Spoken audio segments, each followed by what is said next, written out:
Assalamualaikum warahmatullahi wabarakatuh.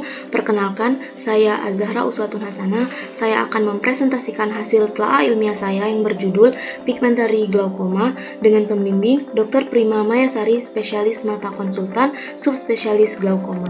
Berikut outline yang akan dibahas. Yang pertama yaitu pendahuluan, yang kedua tinjauan pustaka, yang ketiga kesimpulan, dan yang keempat daftar pustaka. Yang pertama yaitu pendahuluan. Apa itu glaukoma? Glaukoma merupakan suatu neuropati optik yang ditandai oleh pencekungan diskus optikus. Pada gambar terlihat optik disk yang normal. Pada gambar ini terlihat diskus optikus terdapat pencekungan atau disebut dengan cutting. Glaukoma juga disertai dengan defek lapang pandang. Pada gambar ini terlihat penglihatan normal, early glaucoma, advanced glaucoma, dan extreme glaucoma. Pada extreme glaucoma, penglihatan sudah seperti terowongan. Glaukoma juga disertai dengan peningkatan tekanan intraokular. Saat ini, glaukoma menduduki urutan kedua penyebab kebutaan terbanyak, baik di Indonesia maupun di dunia. Apa itu pigment dispersion syndrome? Pada pigment dispersion syndrome, terjadi pelepasan granula pigmen di seluruh segmen anterior. Pigmen ini disimpan di sepanjang endotel kornea sebagai spindle Krukenberg, di jalinan trabekular sebagai pita gelap, di permukaan anterior iris, dan di persimpangan zonula posterior dan kapsul lensa sebagai garis Say atau cincin Zenmayer.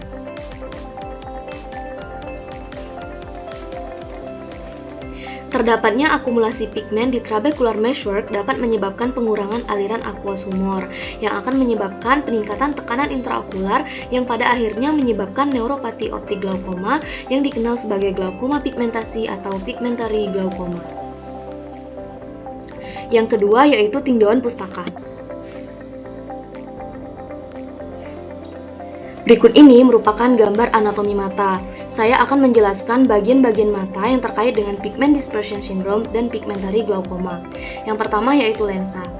Lensa merupakan suatu struktur transparan yang dipertahankan di tempatnya oleh ligamentum suspensorium lensa atau zonula. Zonula melekat ke korpus siliar yang mengandung serat-serat otot sirkular dan serat-serat otot longitudinal yang melekat ke dekat taut korneosklera. Berikutnya yaitu iris. Iris mengandung serat-serat otot sirkular yang menyebabkan konstriksi dan serat-serat radial yang menyebabkan dilatasi pupil untuk mengatur cahaya masuk. Berikutnya yaitu badan siliar atau korpus siliar. Badan siliar berbentuk segitiga dalam penampang melintang, menghubungkan segmen anterior dan posterior. Badan siliar memiliki dua fungsi utama, yaitu sebagai pembentukan aqueous humor dan akomodasi lensa. Berikutnya yaitu kamera anterior bulbi atau sudut bilik mata depan. Bilik mata depan dibatasi di anterior oleh kornea dan di posterior oleh diafragma iris dan pupil. Kedalaman bilik mata depan rata-rata 3 mm, tetapi lebih dalam pada apakia, pseudoapakia, dan miopia, serta lebih dangkal pada hiperopia. Selanjutnya yaitu fisiologi aqueous humor. Aqueous humor merupakan cairan jernih bebas protein yang menyuplai nutrisi pada kornea dan iris. Cairan ini dihasilkan oleh korpus siliar melalui difusi dan transport aktif dari plasma. Cairan ini mengalir melalui pupil dan mengisi kamera anterior mata. Secara normal, cairan ini diserap kembali melalui suatu anyaman trabekular ke dalam kanalis phlegm, yaitu suatu kanal venosa di pertemuan antara iris dan kornea. Obstruksi kanal atau bila terdapat hambatan pengaliran keluar cairan mata akan terjadi penimbunan cairan bilik mata di dalam bola mata sehingga tekanan bola mata atau tekanan intraokular meninggi yang bisa menyebabkan glaukoma. Berikutnya yaitu klasifikasi glaukoma. Yang pertama, berdasarkan etiologi, glaukoma dibagi menjadi 3, yaitu ada glaukoma primer, glaukoma sekunder, dan glaukoma kongenital. Yang kedua, berdasarkan sudut iridokornealis, glaukoma dibedakan menjadi glaukoma sudut terbuka dan glaukoma sudut tertutup. Yang ketiga, berdasarkan perjalanan penyakitnya, glaukoma dibedakan menjadi glaukoma akut dan glaukoma kronis. Pada pigmentary glaukoma termasuk ke dalam secondary open angle glaukoma atau glaukoma sudut terbuka sekunder. Apa itu pigmentary glaukoma? Pigmentary glaukoma merupakan glaukoma sudut terbuka sekunder dengan kerusakan lapang pandang disertai neuropati optik glaukoma dan peningkatan tekanan intraokular. Pigment dispersion syndrome merupakan prekursor dari pigmentary glaukoma. Pigment dispersion syndrome atau PDS dapat berubah menjadi pigmentary glaukoma bila terdapat peningkatan tekanan intraokular dengan defek lapang pandang dan neuropati optik glaukoma.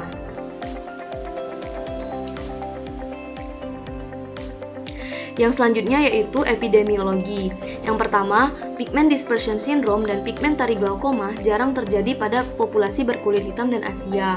Hal ini disebabkan karena anatomi iris ras kulit putih cenderung memiliki stroma yang tipis, sehingga lebih rentan terjadi kelengkungan di posterior karena kurangnya dukungan mekanis. Yang kedua yaitu, pada pigment dispersion syndrome itu sering terjadi pada pasien berusia antara 20 dan 40 tahun. Yang ketiga, pigmentary glaukoma itu lebih sering terjadi pada pria Kaukasia muda, yaitu antara usia 40 dan 50 tahun. Penyakit ini didominasi oleh jenis kelamin laki-laki, dengan rasio antara laki-laki dan perempuan adalah 2:1 sampai 5:1. Yang kelima yaitu 35-50% kasus pigment dispersion syndrome akan berkembang menjadi pigmentary glaukoma, serta miopia ditemukan pada sekitar 80% pasien dan merupakan faktor risiko untuk pigment dispersion syndrome. Berikutnya yaitu etiologi. Penyebab utama pigment dispersion syndrome dan pigmentary glaukoma adalah pelepasan pigmen di bilik mata depan. Beberapa etiologi yang berkaitan yaitu yang pertama miopia, yang kedua anterior chamber yang dalam, yang ketiga yaitu akomodasi, berkedip, olahraga, dan gerakan kepala, yang keempat yaitu pola pewarisan autosomal dominan, yang kelima yaitu riwayat keluarga dengan glaukoma ditemukan pada 4% hingga 26% pasien dengan pigment dispersion syndrome dan atau pigmentary glaukoma. Kondisi lain yang menyebabkan pelepasan pigmen iris tanpa semua ciri klasik pigment dispersion syndrome adalah trauma iris, cedera, pembedahan, abrasi akibat implan lensa, dan sindrom Marfan. Berikutnya yaitu patofisiologi. Mekanisme yang paling mungkin menyebabkan pigment dispersion syndrome adalah reverse papillary block. Karichop melaporkan bahwa tekanan air yang lebih tinggi di bilik mata depan dapat menyebabkan iris melengkung ke belakang saat bilik posterior mengecil. Selain itu, mata dengan pigment dispersion syndrome memiliki area kontrak iridolentikular yang lebih luas, sehingga mendukung peningkatan tekanan aqueous humor. Tekanan relatif lebih tinggi di ruang anterior, yang akan menyebabkan reverse papillary block atau blok pupil terbalik yang diikuti dengan dispersi pigmen. Butiran pigmen yang tersebar pada pigmentary glaukoma dapat difagosit di sel trabekular meshwork yang menyebabkan apoptosis sel, sehingga terjadi perubahan anatomi struktural berkas trabekular yang akan menyebabkan penurunan aliran keluar air sehingga menyebabkan peningkatan tekanan intraokular dan akhirnya terjadi neuropati optik glaukoma. Selanjutnya yaitu manifestasi klinis. Yang pertama, pada sebagian besar glaukoma sudut terbuka tidak menunjukkan gejala pada tahap awal. Pada pigmentary glaukoma, terjadi peningkatan tekanan intraokular kronis, sehingga menyebabkan kerusakan akson dan kematian sel ganglion retina yang mengakibatkan neuropati optik glaukoma, sehingga terjadi hilangnya lapang pandang yang mempengaruhi penglihatan sentral atau pada tahap lanjut. Jika terjadi peningkatan tekanan intraokular secara tiba-tiba akan menyebabkan gejala subjektif seperti penglihatan kabur, lingkaran cahaya warna-warni, dan sakit kepala. Berikutnya yaitu diagnosis. Yang pertama yaitu anamnesis. Pada anamnesis, mencari tanda-tanda yang berkaitan dengan glaukoma, riwayat medis yang dapat mempengaruhi mata, riwayat penyakit terdahulu, dan riwayat penggunaan kortikosteroid. Selain itu, riwayat perjalanan penyakit pigment dispersion syndrome dan pigmentary glaukoma dibagi menjadi 3 tahap, yaitu yang pertama, fase aktif pelepasan pigmen. Dimulai sejak pertengahan usia remaja. Pigmen dilepaskan secara aktif dan berakumulasi pada segmen anterior mata. Pada fase ini bersifat asimptomatis, tekanan intraokular tetap normal. Pelepasan pigmen dapat dipercepat dengan adanya faktor lingkungan seperti olahraga, stres emosional, dan midriasis baik yang terjadi secara normal maupun yang diinduksi oleh pemberian medikamentosa. Dan pada fase ini terjadi selama bertahun-tahun. Yang kedua, fase konversi menjadi glaukoma. Diperkirakan sekitar 10% dari individu dengan pigment dispersion syndrome akan mengalami perubahan menjadi pigmentary glaukoma setelah 5 tahun, dan angka ini meningkat menjadi 15% setelah 15 tahun. Studi lain melaporkan tingkat konversi dari pigment dispersion syndrome ke pigmentary glaukoma sebesar 35% dalam rentang waktu 5-35 tahun. Yang ketiga, fase regresi. Setelah menua, pigmen mulai hilang dari trabecular meshwork, defek iris perlahan menghilang, dan pada beberapa penderita tekanan intraokular membaik menjadi dalam batas normal. Pada mata tetap didapatkan glaukomatose optik neuropati atau GON dengan maupun tanpa defek lapang pandang, namun tekanan intraokular didapatkan rendah. Berikutnya yaitu pemeriksaan oftalmologi. Yang pertama, tajam penglihatan. Tajam penglihatan dapat menurun secara perlahan. Yang kedua, tekanan intraokular. Pada penderita pigmentari glaukoma, dapat terjadi pelepasan pigmen mendadak setelah dilatasi pupil atau olahraga yang menyebabkan peningkatan tekanan intraokular yang tinggi. Yang ketiga yaitu kornea. Pigmen terdeposit di endotel dalam bentuk spindle vertikal atau spindle Krukenberg. Yang keempat yaitu bilik mata depan. Bilik mata depan cenderung lebih dalam. Sudut bilik mata depan juga cenderung lebih lebar terbuka dan iris terinsersi lebih ke belakang. Selanjutnya yaitu pemeriksaan iris. Pada iris terdapat defek transiluminasi iris berupa suatu pola radial spoke-like terlihat pada iris yang lebih terang, tetapi sering tidak terlihat pada iris yang lebih gelap. Pada pemeriksaan gonioskopi, pada kasus-kasus pigmentari glaukoma yang sudah lanjut, trabecular meshwork tampak sebagai suatu pita berwarna coklat gelap yang tampak serupa sepanjang lingkaran sudut bilik mata depan. Selanjutnya yaitu pemeriksaan lensa.